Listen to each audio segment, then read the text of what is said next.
अस्सलाम वालेकुम everyone, it's Abdul Muqeet and welcome back to my YouTube channel. तो आज का हमारा टॉपिक है ऑपरेटर्स एंड इट्स टाइप्स।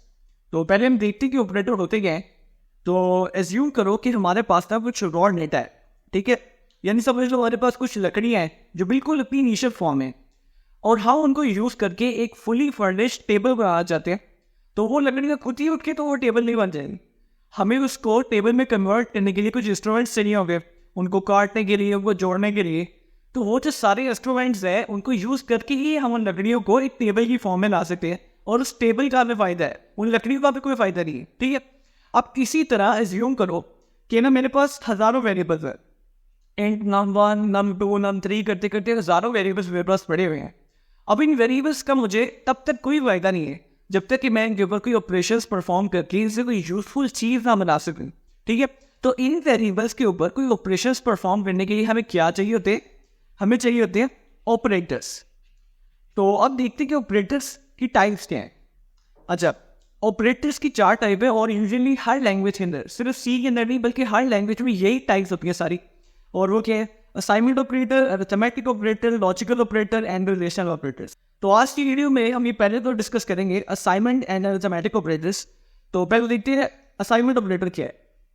अच्छा, वो असाइनमेंट ऑपरेटर हम पहले भी बहुत दफ़ा यूज़ कर चुके हैं। ये सबसे सिंपल टाइप क्या है? एज्यूम करो मेरे पास एक वेरिएबल है इंटीजर नल और ये मैंने डिक्लेयर कर दिया इसको, ठीक है।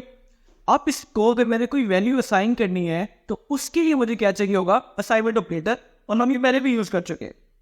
यानी यहाँ पे मैंने बनाया इंटीजर नम और इसको मैंने वैल्यू दे दी 10। तो ये जो इज इक्वल टू का मैंने साइन डाला है जिसके थ्रू मैंने इस वेरिएबल को 10 असाइन की है, इसको हम बोलते हैं, इज इक्वल टू इस साइन को हम बोलते हैं असाइनमेंट ऑपरेटर, ठीक है। अब इसके थ्रू हम या तो उसको एक नंबर साइन कर दें या चाहे तो एक और अगर हमारे पास वेरिएबल है नम 2, उसकी वैल्यू है 20। तो एक वेरिएबल को, ये नम को इज इक्वल टू नम 2, एक वेरिएबल को दूसरी वेरिएबल की वैल्यू भी असाइन करने के लिए हम क्या यूज करते हैं? Assignment operator. ये इज इक्वल टू का साइन। तो ये बस इतना ही था। अब हम देखते हैं कि अरिथमेटिक ऑपरेटर क्या होता है। तो हमें पता है कि जो हमारे अरिथमेटिक है, अरिथमेटिक ऑपरेशन होते ही कौन कौन से हैं? हमारे पास 5 तरह के अरिथमेटिक ऑपरेशन है और वो क्या है? Addition, subtraction, multiplication, division and modulus, ठीक है। इन पांचों को हम कंबाइन करके क्या बोलते हैं? अरिथमेटिक ऑपरेशंस, ठीक है, अरिथमेटिक ऑपरेशंस। ठीक, तो एक एक करके इन सबको डिस्कस करते हैं। तो सबसे पहले देखिए एडिशन क्या होती है। सो ये 2 वेरिएबल्स मेरे पास बने हुए हैं, इसको मैं यहाँ से हटाता हूँ और मैंने एक तीसरा वेरिएबल बनाया, उसका नाम रख दिया रिजल्ट।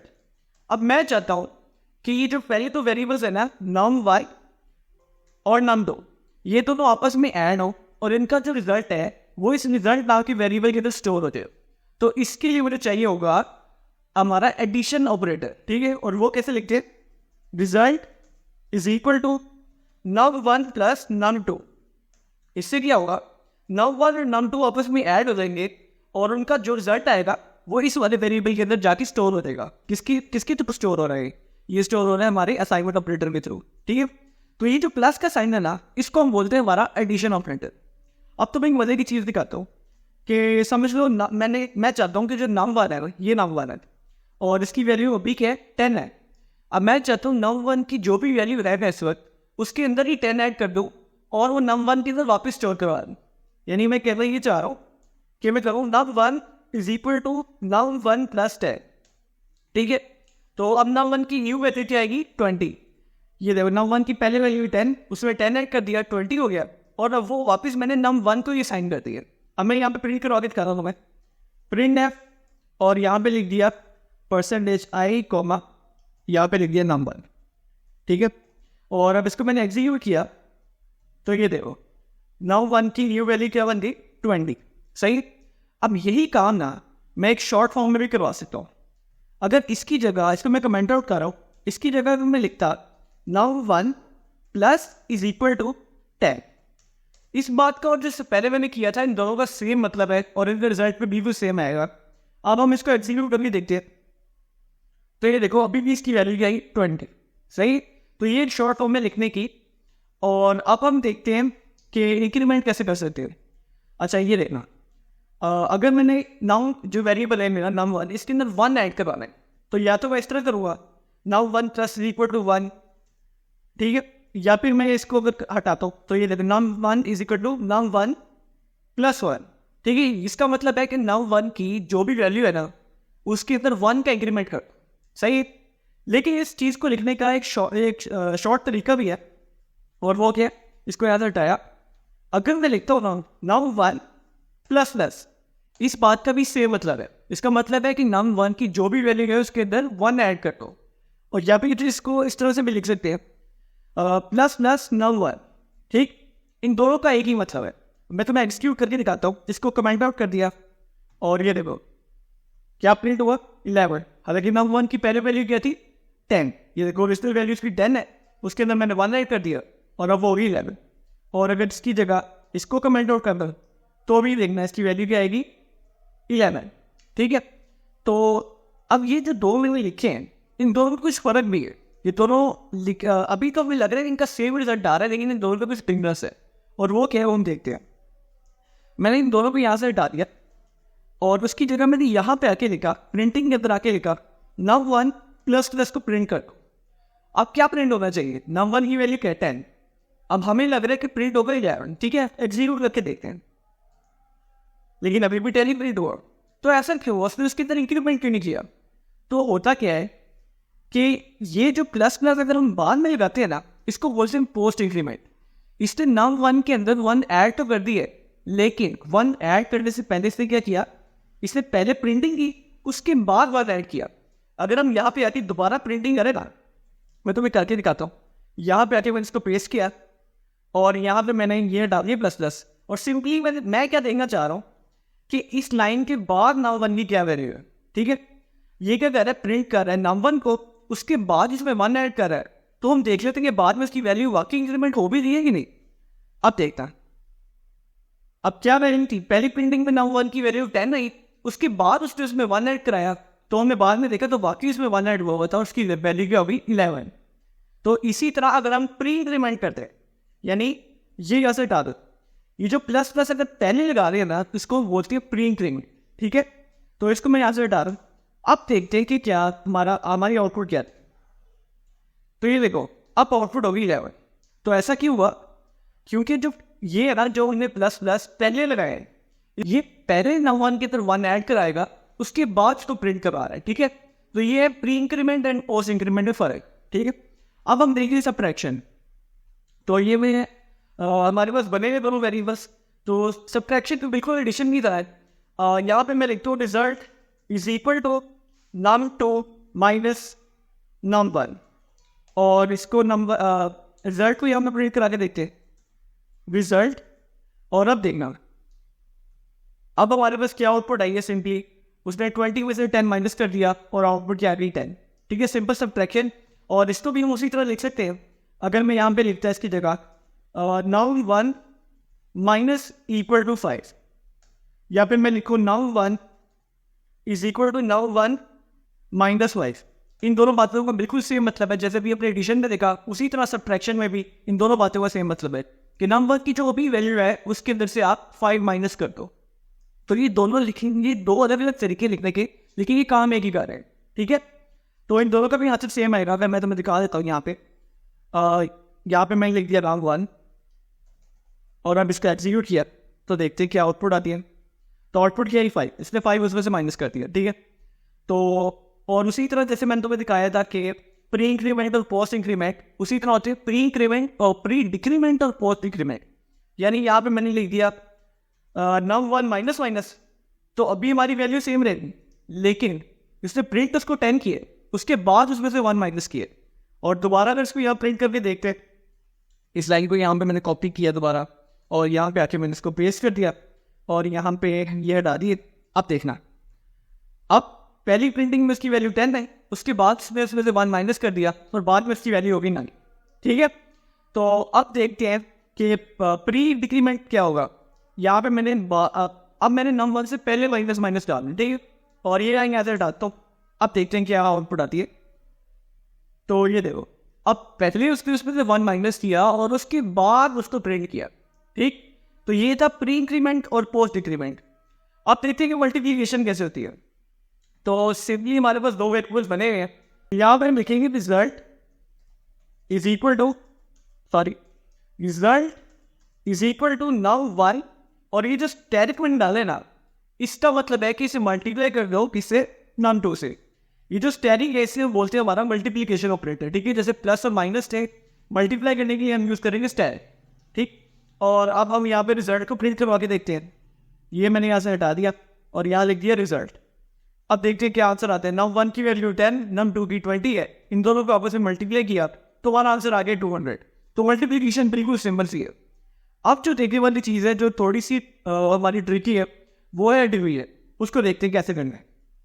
तो यहाँ से इसमें मैंने हटा के और मैं यहाँ पे लिखता हूँ result is equal to num1 या num2, क्योंकि num2 की वैल्यू बड़ी है इसलिए मैं अभी यहाँ पे लिखता हूँ num2 डिवाइड बाई num1। और मैंने इसको रिजल्ट को प्रिंट करवाया तो 20 डिवाइड बाई 10, हमें पता है इसका आंसर 2 आएगा। तो ये तो सिंपल है। लेकिन अगर हम करते हैं कि इसकी वैल्यू कर दी num2 की वैल्यू कर दी मैंने 5 और num1 की वैल्यू मैंने कर दी 2, ठीक है। अब 5 डिवाइडेड बाई 2 का आंसर क्या आना चाहिए, 2.5, ठीक है। अब हम इसको प्रिंट करके देखते हैं क्या आंसर आता है। अब 2.5 के बजाय इसका क्या आंसर आया, इसका आंसर आया 2। तो हमने कहा ऐसा क्यों हुआ, तो हमने देखा कि अच्छा यार इसकी तो डाटा टाइप इन तीनों की इंट है, तो इंटीजर में तो पॉइंट में वैल्यू आती ही नहीं है। तो हमने कहा अच्छा सही है, इसकी रिजल्ट की वैल्यू मैंने डाटा टाइप के कर दी फ्लोट। और अब मैंने इसको एग्जीक्यूट किया तो अब इसका आंसर 0। अच्छा 0 क्यों आ रहा है वैसे, सोचो 0 क्यों आ रहा है।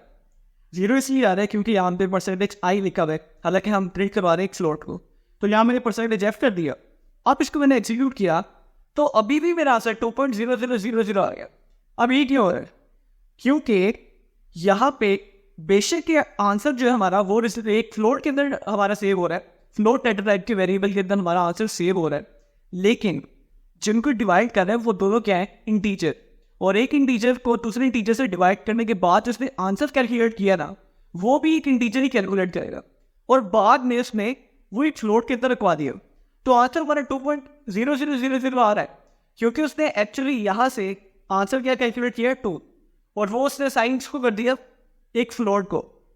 तो फ्लोट ने अपने अंदर उसको पॉइंट की फॉर्म में स्टोर तो करवा लिया, फिर हमारा आंसर अभी तक सही नहीं आया।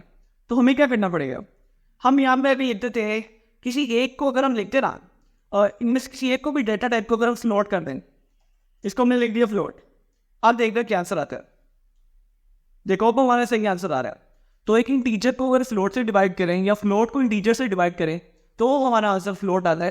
अगर दोनों इंटीजर होंगे ना, हमारा डिविडेंड और डिवाइडर दोनों अगर हमारे फ्लोट होंगे ना, इंटीजर होंगे ना, तो आंसर भी इंटीजर आएगा। ये बात याद रखना, इनमें से कोई एक फ्लोट होना चाहिए एक्यूरेट आंसर निकालने के लिए, ठीक।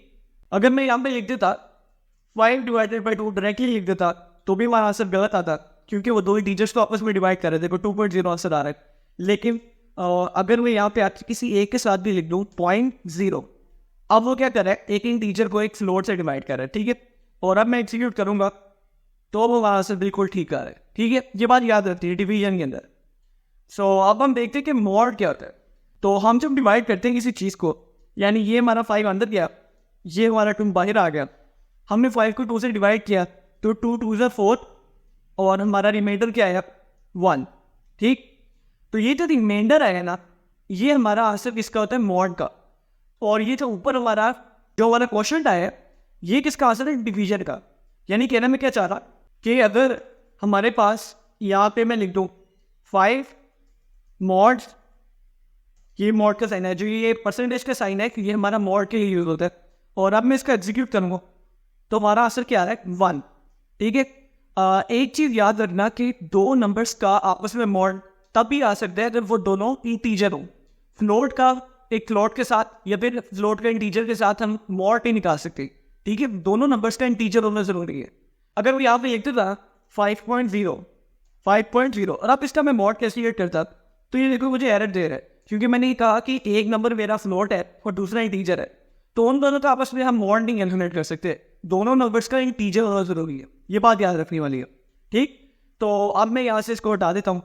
तो अगर मैं इसको डिवाइड करता तो हमारा क्या आंसर आता, मैंने इन तीनों की मैं डेटा टाइप क्या करता हूँ, इंटीजर कर देता हूँ। इंटीजर इंटीजर इंटीजर 5 को 2 से डिवाइड किया, आंसर आ रहा है हमारा 2। क्यों?